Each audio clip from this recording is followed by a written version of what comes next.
योग निद्रा द्वारा मन का प्रशिक्षण। थोड़ा जोर से। योग निद्रा तंत्र की एक शक्तिशाली तकनीक है। मैंने इसमें थोड़ा परिवर्तन करके इसे नया रूप दिया है। अनेक वर्षों से मैं योग निद्रा के माध्यम से पीड़ित जनों की मदद कर रहा हूँ। योग निद्रा में आप अपने मन के अनेक रहस्यमय स्तरों को उद्घाटित कर सकते हैं। जागृत अवस्था में आपके मन का जागृत अंश ही कार्यशील होता है, परंतु जब आप योग निद्रा में विश्राम की अवस्था में होते हैं तो आपका अवचेतन और अचेतन मन गतिशील हो उठता है। मनुष्य का अवचेतन मन बड़ा आज्ञाकारी होता है। उससे जो भी आदेश दिए जाते हैं उनका वह तत्काल पालन करता है। यदि आप योग निद्रा का अभ्यास करने की विधि जानते हैं तो आपके अवचेतन मन को सूचित ढंग से प्रशिक्षित किया कर सकते हैं। इसका फल यह होता है कि हमारा साधारण मन और बुद्धि इस प्रशिक्षण अवचेतन मन की अनुसरण करने लगते हैं।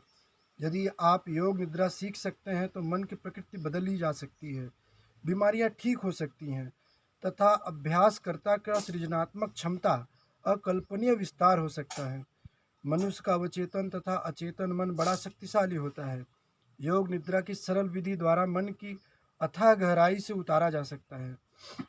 एतव जब आप योग निद्रा का अभ्यास करें तो शरीर और मन को अधिक से अधिक शिथिल करें। याद रखिए, योग निद्रा एकाग्रता का अभ्यास कतई नहीं है। योग निद्रा आपके व्यक्तित्व के अब तक बंद द्वारों को खोलने की कुंजी है। योग निद्रा करने वाले या कराने वाले व्यक्ति बोलने दीजिए और आप उसकी बातों को केवल सुनते जाइए। इस बीच में आप उसके निर्देश न सुन पाए तो इसमें कोई हानि नहीं होती है। आप जितना अधिक उसे निर्देश सुनेंगे उतना ही आपको फायदा होगा। मैंने पशुओं पर भी योग निद्रा का सफल प्रयोग किया है। मेरे पास एक कुत्ता था जिसे मैंने योग निद्रा में केवल एक बात सिखाई थी कि मेरा कोई बिस्तर छू न पाए। कुत्ता बड़ा आज्ञाकारी था। यदि कोई मेरा बिस्तर छू देता था तो वह बड़ा क्रोधी और हिंसक हो उठता था। इसके बाद मैंने योग निद्रा के माध्यम से अपने एक निरक्षर शिष्य को प्रशिक्षित किया। वह न तो कभी स्कूल गया था और न ही उसने वेद पुराण पढ़े थे। आध्यात्मिक मामलों में वह बहुत लापरवाह था। आज मेरा यह शिष्य मेरे मिशन का प्रकाश स्तंभ है। मैंने योग निद्रा में उसे रामायण, गीता, उपनिषद तथा बाइबल आदि पढ़ाएं। उसकी प्रतिक्रिया बड़ी उत्साहवर्धक रही। अब जैसे जैसे उसकी आयु बढ़ रही है, मेरी शिक्षाएं उसमें प्रस्तुत हो रही हैं। यदि आपके सामने बुरी आदत वाला कोई व्यक्ति आता है तो उसकी आदतों के बारे में उसे प्रत्यक्ष कुछ न कहिए, क्योंकि उसका उस पर कुछ भी प्रभाव नहीं पड़ेगा। उसे योग निद्रा में ले जाइए और शरीर तथा मन को पूर्ण विश्राम पहुंचने दीजिए। जब यदि उससे बुरी हरकतें छोड़ने के लिए कहते हैं तो उसका तत्काल प्रभाव पड़ेगा। हमारा मन, जागृत मन, बड़ा बेचैन और आज्ञाकारी होता है, अवज्ञाकारी होता है, परंतु गहन योग निद्रा की अवस्था वाला मन उसके विपरीत बड़ा आज्ञाकारी होता है। यदि मैं आपसे योग निद्रा में कुछ करने के लिए कहूँ तो आपके समक्ष उसे करने के अतिरिक्त अन्य कोई विकल्प नहीं रह जाता। एतव यह अत्यंत आवश्यक है कि प्रारंभ में योग निद्रा किसी अनुभवी और मधुर स्वभाव वाले व्यक्ति से सीखी जाए। यदि कोई धोखे से आप अशुभ विचार और बुरे स्वभाव वाले व्यक्ति से योग निद्रा सीखेंगे तो आप मुश्किल में पड़ जाएंगे।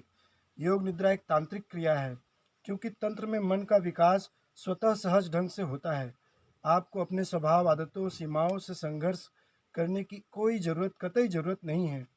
यदि आप इन बातों का निषेध करते हैं तो यह निश्चय जानिए कि आप अपने मन से दुश्मनी मोल ले रहे हैं।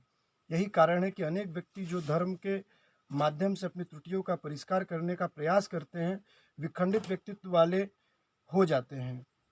सदियों से मनोवैज्ञानिक कहते आ रहे हैं कि यदि आपके मन में कोई दोष है तो उसे बेझिझक स्वीकार कीजिए, क्योंकि घृणा द्वारा आप उसे कभी दूर नहीं कर सकते हैं।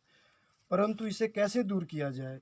इसके लिए आपके मन के गहरे स्तरों पर उतरिए और वहाँ बुराई की जड़ों को काट दीजिए। इससे बुराई का वृक्ष स्वयं अपनी मौत पर मर जाएगा। मनुष्य का अचेतन मन उसके सामान्य व्यवहारों के लिए उत्तरदायी होता है। हम जो भी हैं, जैसे भी हैं, उसका मूल कारण हमारा अवचेतन और अचेतन मन में छिपा रहता है। ऐसी स्थिति में बुराई रूप के वृक्ष के पत्ते और टहनियों के काटने का कोई सार्थकता नहीं है। यहाँ योग निद्रा आपकी बड़ी सहायक कर सकती है। योग निद्रा के लिए एक संकल्पित निर्धारित करना होता है। इसे योग निद्रा के प्रत्येक सत्र के प्रारंभ तथा अंत में दोहराया जाता है। जीवन में हर वस्तु धोखा दे सकती है, परंतु योग निद्रा का संकल्प कभी व्यर्थ नहीं जाता है। चूंकि मनुष्य बुद्धि और इंद्रियों की सूचनाओं पर निर्भर करता है, इसलिए वह कमजोर है। परंतु यदि एक बार योग निद्रा द्वारा आप अपने मन के रहस्य को जान जाएं, तो आपका व्यक्तित्व निराला, आकर्षक और रचनात्मक हो सकता है। हिंदू पौराणिकों में विष्णु योग निद्रा के प्रतीक हैं, जो क्षीर सागर में अनेक फल वाले शेषनाग पे विश्राम करते दिखाए गए हैं। यहाँ लक्ष्मी उनके पैर दबा रही हैं।